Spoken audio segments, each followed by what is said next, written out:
жана Кудайым берген бардык жакшылыктарга шүкүрдү жолдош кыл дейт. Бул деген эмне? Кудайым көз берди, дайыма көзүн көрүп атканда Кудайыма шүгүр айт деди. Кулаң угуп турат, укпагандар канча бар? Кулаңа шүгүр айт. Ар бир нерсе угуп атканда Кудайым уктурду мага деп шүгүр айтыш керек. Ар бир нерсени көрүп атканда Кудайым мага көргөз деп шүгүр айтыш керек. Басып кетип ар бир кадамыңа Кудайым ушул кадамды мага басырды, шүгүр айтыш керек. Тилиң менен, дитиң менен, бүт денең менен шүгүр айтканды билиш керек. Акыл эсиң бар, Кудайга шүгүр айт. Үй бүлөң бар, Кудайга шүгүр айт. Жей турган наның бар бүгүнкү, Кудайга шүгүр айт. Асманың бар, Кудайга шүгүр айт. Мамлекетиң бар, Кудайга шүгүр айт. Урматтуу бир тууганым, мусулмансың, келмең бар, жаздыгың бар, жата турган, уктай турган жериң бар, перзенттериң бар. Мына ушуга шүгүр айтыш керек. Илгерки өткөн аалымдар ушунчалык деңгээлде эгерде мындай бир адамдардын Кудайга шүгүр деген сөздү уккусу келчү экен. Азирети Ибн Умардан риваят кылган хадистерде атайын базарга барып, "Ассаламу алейкум, кандайсың?" десе, Кудайга шүгүр деп айткан уккусу келип барып салам айтчу экен да. Адамдар дайыма бирин-бири көрүшкөндө "Ассаламу алейкум, кайфа халу?" Кандайсың дегенде "Алхамдулилла, ашшукру лилла." Кудайга шүгүр болсун, рахмат деп, Кудайга шүгүр, Кудайга мактоо деген сөздү угуу үчүн, башкаларга айттыруу үчүн адамдар бири менен бири "Ассаламу алейкум" дегенден кийин кандайсың деген суроону кошуп сурашчу экен. Ошондуктан Кудайга шүгүр деген сөздү оозубузга мындай бир мончок кылып тагып ала турган болсок, мына ушул илгерки өткөн олияларыбыздын эмне жакшы касиеттеринин катарына кошулар экен. Анткени Кудай Таалам Кур'ан-ы Каримде "Ла ин шакартум ла азиданнакум", эгерде силер мен берген жакшылыктарга шүгүр кыла турган болсоңор, анда мен силерге аны көбөйтүп берем дейт. Демек, акылыңыз барбы, шүгүр айтыңыз, акылыңыз көп болот. Тыйыныңыз барбы, шүгүр айтыңыз, тыйыныңыз көп болот. Ден соолугуңуз чыңбы, шүгүр айтыңыз, ден соолугуңуз дагы чың болот. Ушундай абалдын өзүнө дагы биз шүгүр айтышыбыз керек. Кээ бир адамдар чачын жулгузучу болуп, кандай каран түнгө келдик деп туура кыйынчылык болуп турат. Бирок Кудай Таалам Кур'ан-ы Каримде ар бир кыйынчылыктын артынан эки жеңилчилик, эки сүйүнүч келет деп айткан Кур'ан-ы Каримде. Демек, ушунун артынан биз үнөмдөгөнгө, урматтуу бир туугандар, бирибиздин бирибиз кадырыбызды билгенге, жер менен алпурушканга, үйдө тамак жасаганга, үй бүлө чогуу тамак ичкенге, ошондой эле ааламдашуу процессинен кеч калбастан мына кагазы жок, калеми жок илим алганга үйрөнүп атабыз. Мурдагыдай кагазга жазып, ручка менен жазып, башка кылбастан басып барып келбейт, онлайн сабак өтүп атабыз. Демек, ааламдашуунун көчүнө ушуну менен дароо кирип кете турган эмне мүмкүнчүлүк бизге, урматтуу бир туугандар, берилип турат. Азирети пайгамбарыбыз алейхиссалам, урматтуу бир туугандар, айтат: "Кайфа асбахта я фулан?" قال أحمد الله إليك يا رسول الله فقال رسول الله صلى الله عليه وسلم هذا الذي أردت منك.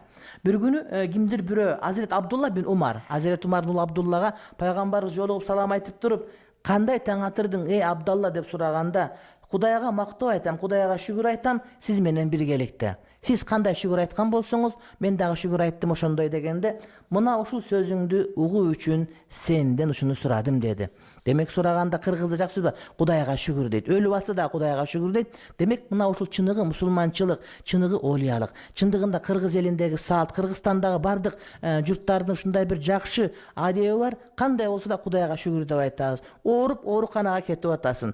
Же болбосо кыйналып атасың. Кандай десе өлөйүн деп атсаң да Кудайга шүгүр деп айтасың. Бул деген ошол сенин акыйдаңдын улуу экендигиңдин, түптүү экендигиңден кабар берип турат. Демек, урматтуу бир туугандар, келгиле. Жаман сөздү сүйлөбөйлүк, Кудайга шүгүр деген сөздү дайыма оозубузга энчи кылып дайыма байлап тагып алалык. Азирети, урматтуу бир туугандар, Умар ибн Хаттабтан айтат, урматтуу бир туугандар, Умар ибн Хаттаб бир адамга салам берип, салам бергенден кийин ага "Кандайсың?" дегенде "Алхамдулилла" деп жооп бергенде, "Ушуну уккум келди сенден" деди. Көрдүңүзбү? Пайгамбарыбыздан кийин Азирет Умар дагы адамдарга салам айтып, анан "Кандайсың?" деп туруп, андан "Кудайга шүгүр, Кудайга мактоо болсун" деген сөздү уккусу келип айтты. Демек, балдарыбызга, кыздарыбызга, бир туугандарыбызга, неберелерибизге Кудайга шүгүр дегенди үйрөтүшүбүз керек. Эгерде Кудайга шүгүр десек, Кудай Таалам бизде эмне берген болсо, ошону эселеп, көп кылып бизге иншаалла көбөйтүп берет. وعن عمر بن الخطاب رضي الله عنه وأبي هريرة رضي الله عنهما قال. Ben okuat taң kaldım. İmam Hazret Umar menen Abu Hurayra ökötü rivayet kılan uşul hadis. Men başka iste alıp aytam hadisçi. Balkim köptü be iste alıp aytam. Ökö aytat. Kale Rasulullah sallallahu aleyhi ve sellem. Ma min rajulin ra'a mubtalan. فقال الحمد لله الذي عافاني مما ابتلاك به وفضلني على كثير ممن خلق تفضيلا إلا لم يصبه ذلك البلاء كائنا ما كان رواه الترمذي. İmam Tirmizi rivayet kılgan hadis, biz yaşaşıbızda har kандай okuyaya jolugabız. Bir günü butu jok adamga jolugabız. Allah'ın sınavısı. Balkim Kudayın al bizden daraja jogorı. Bir günü gözü görüp algan biröge jolugabız. Bir günü kolu kesilip kalgan biröge jolugabız. Bir günü akıl esi ketip kalgan biröөнү görüp Kudayın sınavısı. Har gün har kimdi görüyoruz. Çim hurmatlı bir tuğanım. Anan görgöndө denesi şirkenip ketedi. Çim bu? Oşonday görgön nerse bizde bolboşun kaalayбыз. Emanga Kudayın berdi. Kudayın bir kaaloosu var, anda bir hikmat sırrı var da. Bирок ошол сыноonu biz kaalабайбыз da. Biri var dayım ele jıgılıp basıp жүрөт. Biri dayım ele bankrot bal. Aytор Kudayın bir sınоо менен сынаган ошону көрүp, ошол бизге жакпайт. Ошондой болгубуз келбейт, урматтуу bir тууганым. Ошондо кандай дуа кылыш керек? Ошол жаман сыноо bizde болгош үчүн. Мына ошонун дуасы. Hazreti Umar ibn Hattab, Hazreti Abu Hurayra ökөө aytat. Peygamber aleyhisselam aytты дейт. Кайсы bir adam bir sınoo menen sınalgan adamды көрө турган болсо дейт, минтип айтсын дейт. Elhamdülillahillezî afani mimme ibtelâke bihi. Ağız aytpaysın elbette. Biri aytasın, içinden Kudayım seni sınagan nerseden meni Kudayım alыс kılgan Kudayga maktub aytamın deyit. Yani Kudayım seni sınadı bir bale menen. Uşu seni sınagan baleden Kuday Taala meni alыс kılgan Allah Taalaga çeksiz maktub aytamın. Ve fazdalani ala kasirin mimmen halaka tafzila. Jana Kuday Taala özü jaratkan mahlukatların için köptörünün meni jakşı kılıp jaratkan Kudayga maktub aytamın dedi. Biz daima jogorja karayberебиз da. Boyun 1.60, 1.80'de karap nege boyum şunday deysin. Ha bir yakta 1.40'da var, patinkesi menen çogulup bir ölü. Bir yakta karaş gerek degen söz da. Birön 10 balası var karayı veresin, sende 5 bala var, ha bir yakta balası çoktur da var oğa. Birönün samolyotu var, milyarder degen. Onda karaysın bir yakta velosiped çok biri var, sende juguli var elhamdülillah. Bir gün jürüp, bir gün toktop turar, bir gün jürüp turat misal için. Demek urmatlı bir tuğanım aytat da, köp adamlara, köp mahluklara karaganda men jakşırak kıldım. Al emes urmatlı bir tuğanım. Adam kılıp jaratkanda Kudayga şükür aytiş gerek. Eşek kılıp koysam ne kılatını? Günü otunu alıp kelet, uydan kalgan şekeldi sana salıp koyot. Kuday saklasın misal için. Koroz kılıp koysa kantettilen. Daha toğuk kılıp koysa şu anda ne kılatını? Adam oylanış gerek. Gülgönge gülkü. Biri kurmatlı bir tuğanım biliş gerek. Tam bunun manisini. Kudayım kim kılıp jarattı seni? Adam kılıp jaratkan Kuday, hayvan kılıp jaratıp koyuşu mümkün öyle da. Oşon üçün daima şükürde aytışыбыз gerek. Adam kılıp jaratıp koygonuna, içinde musulman kılıp jaratıp koygonuna Kudayga şükür aytış gerek.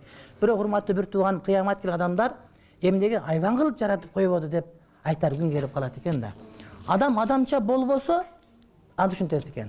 Kıyamat bolgondo can janыбардын, uylardын, koylardын, arsa eşiklerin bardığının suroğu бүтүp, bulardın bardığın kunu turaba toprak aylanıp ketkenden keyin adamlarga kesek kelet eken. Bularga tozok beyiş degen bolбойт жаныбарларга, арстандарга, илбирстерге аларга сурак болот, бирок tozok beyiş bolбойт да. Ошентип жок болуп кеткенде, "Я лайтани кунти тураба", мен топурак болуп кеткенимди аттиңай деп адам арман кылат экен. Ошондо эчкиге, эшекке, кескелдирик, тоогуйдун бардыгына көз артат экенсиң да. Ушулардай болуп калганымда мен азыр топурак айланып кетет элем, түбөлүк азап болбойт эле дейт да. Ошондон сактаныш керек. Adamlar azır kaalagандай süйлеп, kaalagандай turup, kaalagандай жашап атат. Дин жок урматтуу bir tuğanım. Бирок ушундай bir вакыт келгенде эмне маселе коркунучтуу болот дейт да. Өзүндө бар нерсеге шүгүр айт дейт да. Куранда келет го. Мен силерге неамат бере турган болсом, ошого шүгүр айтсаңар, көп сактап берем дейт да. Өзүндө бар нерсеге шүгүр айт деген сөз. Башкадан үлгү ал деген сөз. Жана Кур'ан-ы Каримде икра деп Кур'ан келгенде, Кур'ан чөлөк почугум не дегенде ушуну оку деген сөз да. Бүт айылына чөйрөң карап окуп, анан үйрөн бил деген. Сендеги диндин, фазилетин динсиздердин амалынан карап үйрөн сен. Сен мусулмансың, сен келимени билип атасың. Sen arak içkenlerdi görüp durup oşundan үйрөн дейт да. Adepti adepsizlerden үйрөн деген бар да. Adepti adepsizden үйрөн деген маселе урматтуу bir tuğum mına oşunday bolup eseptelet. Wa rawahu ibn Majah an ibn Umar. Oşon ibn Majah ibn Umar'dan rivayet kılışul hadis deydi.